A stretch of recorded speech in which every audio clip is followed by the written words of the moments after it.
Hello, you're listening to Quality Time, a podcast designed to support Nebraska's amazing providers through their journey with Step Up to Quality. I'm your host, Laura Katie. Get ready to listen, learn, and elevate each other as we step up to quality. Welcome, everyone. I am so excited. I'm so excited, and I just can't hide it. No, okay, I'll stop. I am so floored because on today's episode, we are going to be joined by some amazing guests from the Nebraska Department of Education's Office of Early Childhood. These three amazing women are at the heart of early learning initiatives in our state, and they are passionate advocates for supporting children's development in ways that are meaningful, developmentally appropriate, and rooted in what we know what works, especially when it comes to early literacy and play. We're so excited to have you here. Thank you so much for joining us. To kick things off, I'd love for each of you to introduce yourselves and share a little bit about your role at the department and the work you're most passionate about. Let's start alphabetically. Carol, we will start with you, and then we'll go to Emily and Kelly. Great, thanks, Laura. My name is Carol Burke, and I am an early childhood education specialist in the Office of Early Childhood at the NDE. I support, and this is going to be very similar for all three of us, but I support school districts with their early childhood programs. I largely support the western part of the state, and I have a few in the eastern part as well. I am very passionate about understanding the importance of play, and not only early childhood, but really in human development and how important play is. And I also have a big passion for working with teacher prep students, so students who are going to be teachers. I find that work really gratifying and important to kind of get those students before they go into the classroom understanding human development, play, and all that goes along with that early childhood space. Oh, that's amazing. Thank you so much. I'm excited to talk more with you soon. Okay, Emily, go ahead when you're ready. Hi, I am Emily Daberco, and I am also an early childhood education specialist with NDE. And I've been at the department for 2 years, just over 2 years. And previously, I was a preschool teacher for 10 years and also a first and second grade teacher. And the work that I'm most passionate about now is just really the environment that educators create for their students and for their children in their care, and how that's really like a third teacher and how it can just really help the children thrive in their classroom. Awesome. Thank you for sharing. All right, Kelly. Hi, everyone. I'm Kelly Jones, and I am the third early childhood education specialist with NDE. The districts that I support are Northeast Nebraska, also some in the western area of Nebraska, and then Omaha Public School area as well. One of my focuses is really working on strengthening the knowledge and the use of Teaching Strategies Gold, which is our assessment for children that I do across Nebraska. One of the things I'm really passionate about, though, is building relationships with everyone I work with. That's a large part of my background was in coaching. And so I just find that value in building relationship with teachers, administrators, whomever I'm working with, just so we can have conversations about their strengths, and then also just recognizing the hard work that they're doing on a daily basis. That is amazing. What a team. Wow. I am really appreciate hearing a little bit about each of you. Thank you for sharing. Okay, so let's just start with the basics. What does literacy look like in early childhood settings? So I would say that there's just so many opportunities for literacy development within the early childhood setting, and children are naturally curious. So literacy development doesn't need to feel like a burden. So first and foremost, like I talked about that environment, if just providing an inclusive and a safe and caring environment where children feel connected to their teachers and to their peers, where they can have conversations, will kind of lay the foundation for that literacy development. And I think when children do feel comfortable, then they are more likely to engage in those opportunities where they have back and forth conversations, or they're they're reading or singing or taking risks with those literacy type activities. So I think so what this might look like is read-alouds, lots and lots of read-alouds, having children having access to a variety of different reading materials and books. Also just nursery rhymes, singing songs, writing materials and centers, and then utilizing that print that's found within the early childhood setting. Children love rhyming games. Just the opportunities are just really endless. Oh, you're speaking my language, Emily. Especially naturally curious. I feel like children are absolutely naturally curious, and I like to think that we can continue to be that way as adults as well, and as educators and parents and all that. So I heard you talk about read-alouds, and that's one of my favorite topics. As a former teacher and an aunt, I have my fair share of read-alouds. So do any of you have a memory of being in the classroom and, certain books that were, I know Carol does because we've talked about this before, but or do you have any memories of like a certain book that you feel like is really good for that birth to 5 age, or to get parents involved, or does that come up? I don't know. Does anything come to mind? I feel like I have so many memories. There's the standbys, the Hungry Caterpillar, the Brown Bear. I feel like those are those standby books that children just love, and they're easy to repeat. I have a really great memory of doing the Three Little Pigs. There was a book and a song that went with it. And one time I had some parents come into the room, and the kids were like, "Can we do the Three Little Pigs song?"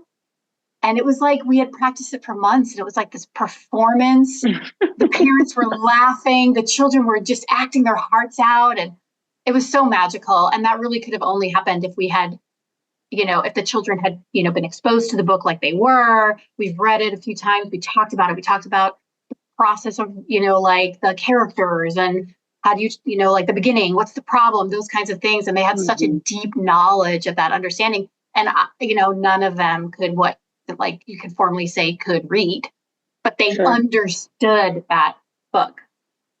That's amazing. Thank you for sharing. And it reminds me, there was one other thing you reminded me of, Emily. Nursery rhymes are in other languages and in other countries as well. We were doing professional learning one day at Bellevue, I believe it was Bellevue, and there was a para who was reading a book, and it was all about the nursery rhymes in Spanish. And it was this amazing visceral reaction that she had to hearing and reading these nursery rhymes that were in Spanish. And so I feel like that's another thing that we can consider is those classic nursery rhymes are amazing, but also maybe thinking outside the box a little bit and exposing our children as well to different types of nursery rhymes, because they are so curious. And I think that's a great opportunity to learn. Okay, so moving on. Thank you so much for sharing. All right, so why is play so important for helping young children become readers and writers? How does playing, like pretending, talking, exploring, being curious, how does that help build early literacy skills? Well, I'm going to definitely take this one. And we know that play is important, and it's important for humans, and it's important for human development. So it's very important for young children. It's a key feature of early language and literacy. There's a quote from a NACE book that I know all of us read called Literacy Learning for Infants and Toddlers and Preschoolers. Mm-hmm. And the quote is, "Children make meaning of the world around them. Children read the world before they read written text." And for me, that's enough to remember that, to support and encourage young children to learn how reading and writing work through play. So if you're doing pretend play, you can explore that creation of a story. Children are using vocabulary. They're having conversations with peers and adults. Those elements of literacy, that speaking, writing, reading, and listening, they're supported so fully, especially through dramatic play. The teacher, depending on the child's interests, they can set up a dramatic play area to reflect for example, like a restaurant, and now the children are reading menus and writing orders, and maybe they're copying a recipe and they're having conversations with their peers. I mean, even the block area is an imaginative space, and that provides so many opportunities for literacy. Through block play, children are experiencing those concepts like visual discrimination, using abstract symbols, oral language. And you can really use that block area for reading and writing with a purpose. And you plan this building. What is it going to look like? How many blocks do you need? Are the blocks going to be large or small? So really just understanding that through play, there is so many opportunities for literacy. And that play it's fundamental for the experimentation of language and vocabulary, which is all literacy. I love it.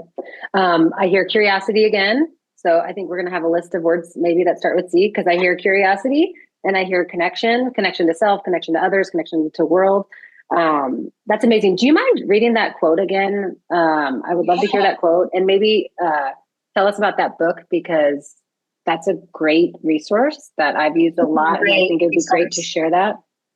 Yeah. The quote is, children make meaning of the world around them. Children read the world before they read written text. That NACE book, Literacy Learning for Infants, Toddlers, and Preschoolers, is it's almost like a manual. I feel like you open it up and right away you are able to understand and put into practice concepts for literacy for young children. So it's divided into categories, and they do incorporate those elements of literacy, the speaking, writing, reading, and listening, but they put them in such ways where it's an active role for the child. The child's a communicator. The child's a reader. So, and honestly, being a former teacher, the other thing I like about that book is that it's not dense. Yeah. Like I said, it's almost like a manual. It's very practical. You can do these things right away. Yeah. I always appreciated resources where I could take it into the classroom tomorrow. I don't need to go buy anything. There are just ideas that you can incorporate into your classroom really easily. So it sounds very user friendly. That's awesome. Thank you so much for sharing that. Okay, so you mentioned in your introductions that you work across the state, and so you're working closely with early childhood programs across Nebraska. I would love to hear about some exciting things that you're seeing when it comes to play, early literacy, and also developmentally appropriate practice. So I think tying right into what Carol is saying about play, the most exciting thing that I get to see when I come into a classroom is to see and hear the joy that is happening. Like it's like they're buzzing with excitement because they're so engaged in their play and learning within the centers. So I think, when you hear that, you definitely know that children are learning and they're really enjoying their time at school. I've seen lots of great examples of teachers intentionally integrating literacy within centers, like Carol was talking about. One example that always comes to mind, the children were studying plants and flowers, and this teacher had incorporated it into her entire classroom. Dramatic play had been changed into a plant store. She had a list of different plants with the prices. So there's a great way to incorporate literacy as they're seeing the picture and the name of the plant or the flower. She had books about plants and flowers all over the classroom. Her Discovery Center had dirt and tools and seed packets and different things that, again, you have the opportunity to have literacy embedded into the centers and the activities that the children had access to. So whenever I think about what is that example of literacy embedded into centers, that is always the example I think of. Can I be in that classroom, Kelly? I know, right? It sounds exactly. really fun. It was great. It was really cool. And the awesome thing about it was she involved parents. Like parents donated, here's an old seed packet, or here's a little shovel, or whatever it would be. She kind of had the community involved and engaged in this learning with the children as well. So that was really exciting too, for that connection to be made too. That's great. And also it sounds like when the parents are involved, then maybe they'll look a little differently at the plants and the flowers when they're out in the world or going to garden or things like that. So it's so amazing to provide that opportunity as well to engage with the parents and make it fun for everyone. Right. Well, and even to hear a child say, oh, that's a carnation, or that's whatever it might be, they're making those connections, not only through a book or whatever, but then also in the real world. And they're able to apply it to their direct life and things that are happening around them, which is awesome. Absolutely. Vocabulary. Yes. In English, in other languages. I love it. Fantastic. Thank you so much for sharing that. I'm just thinking about the buzz, that feeling of being in a classroom with that buzz. It's a great way to describe it. Thank you, Kelly. Okay, so sometimes there is a misconception that play and literacy are two separate things, that maybe one is kind of fun and the other one is academic. But I have a feeling all of us know that's not the case. So what are some simple ways that providers can build early literacy into daily routines? I think this is a great question because our routines can kind of get overlooked just in the busyness of the day-to-day when you're transitioning or you're having to clean up or get ready for the next activity. And so if we think about our routines and the things we're doing every day, there are a lot of ways to incorporate literacy into those activities. I'm just thinking about like arrival, like having children sign in if they're capable, or even just finding their name. And then you can incorporate their last names as they develop that skill of recognizing their first name and their friends' names. And I think mealtime is another great opportunity to talk about increased vocabulary, oral language development, ask those open-ended questions, and just really have that conversation. They're kind of stuck, they're stuck sitting there. And so you might as well use that time as an opportunity to deepen their knowledge in some way. I think children also, they love whatever we are excited about, or even thinking back when we would transition to the table, like if we were doing something as a group at the table, we would like the Willoughby Wallaby Woo song. They love it every time and they think it's so funny, but it's just a great opportunity to practice rhyming. And it's a great skill to singing, and rhyming is a good skill to know for fluency later on as they learn to read too. So there's lots of ways, but you just have to really be intentional about it. And then as you develop those habits within your transitions, the children will remind you if you forget, because I remember forgetting, like, you forgot to do this today, and so they will remind you, like, we need to check in or we need to sign our names. So there's lots of opportunities. Great ideas. And those routines can also be at home, right? So again, another opportunity to, children thrive with those routines. And like you said, they remind you if you forgot it. So then we can say, okay, great. Do you have a bedtime routine when you read a book? Hey, throw that in there.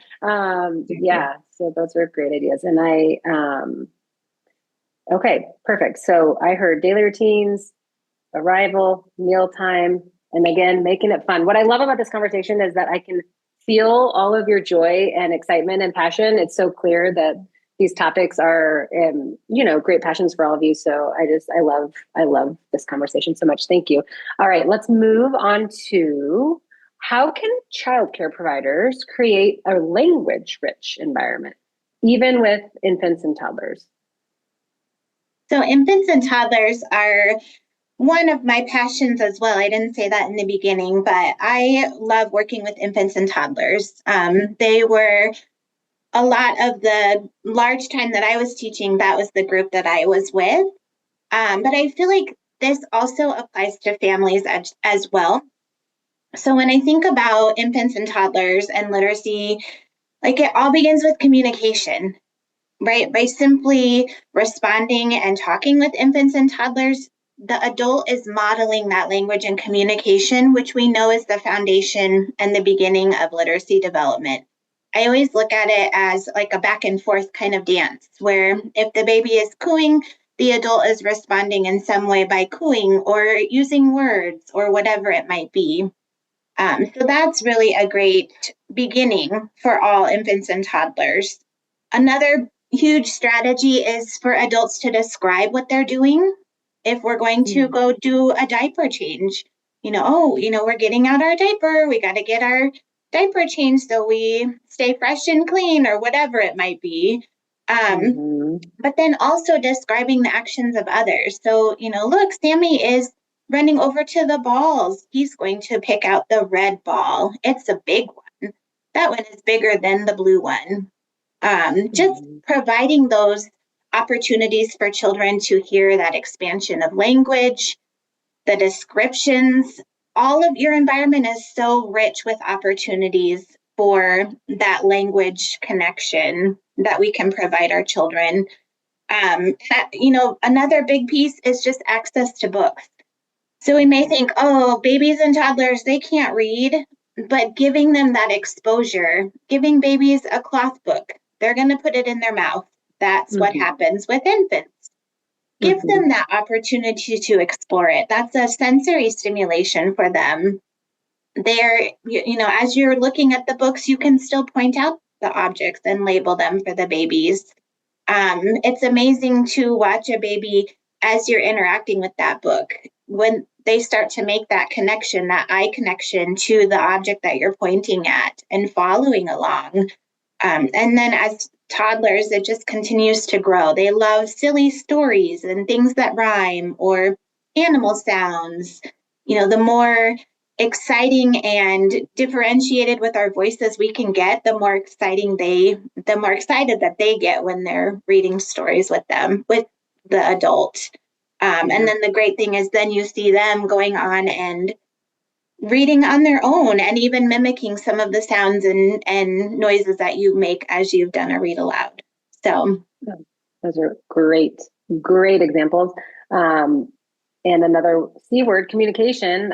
What I love about everything you just said is that it's simple, right? I think sometimes we might overcomplicate or overthink what is best. And so really simple, it sounds very simple and effective just to have that routine, to do it regularly with parents, with the kiddos. And so to me, I think those are just really great ideas. And also, we don't have to always read all the pages. We don't have to read every word on the book, right? It's interacting. It's finding things that you know or that you're curious about. So I think those are just great ideas. Thank you so much. Yeah, Kelly. And I feel like Kelly pointed out something that this has also been kind of a running theme, is that it sounds playful. Like children are playing with words, and that's how they're going to start to understand and make those connections. But, I feel like a lot of the things that Kelly described was play. Yeah. And that's something you like. When Emily said it's woven through exactly. This whole, early literacy. When Emily said signing in, and maybe they can't write, but children generally identify the first letter of their name. That's early literacy skills. And so that's there's right. That practice. I once had a student who I would have the students check in when they came in, and it was very early in the year. And I was like, hey, check in. And he drew a picture of a shark. And I was like, all right, then that's your sign in. And I put that sign in up there. It was amazing. I was like, he's a shark. I love it. So wonderful. Okay. Thank you. What is one small thing? What's one small thing that providers could do tomorrow? We were talking about all this is great, but what's something I could do tomorrow to support early literacy in their space? Okay. Well, Laura, you do know me, so I did not come up with one thing. I came up with a few. But perfect. I do have the one thing that I think, if there was one thing that I really had to pick, I would say there should be access to reading and writing in every place that children play. So have those writing materials. You want pens, pencils, notebooks, markers, books, and then give children the freedom to use those materials. I know sometimes it can be hard, and sometimes children, part of their development is maybe that they, like Kelly said, like babies will eat the book. Well, sometimes young children don't understand how to interact with the book yet. So they may, if they have a marker, they may write in the book, or they may not treat the book.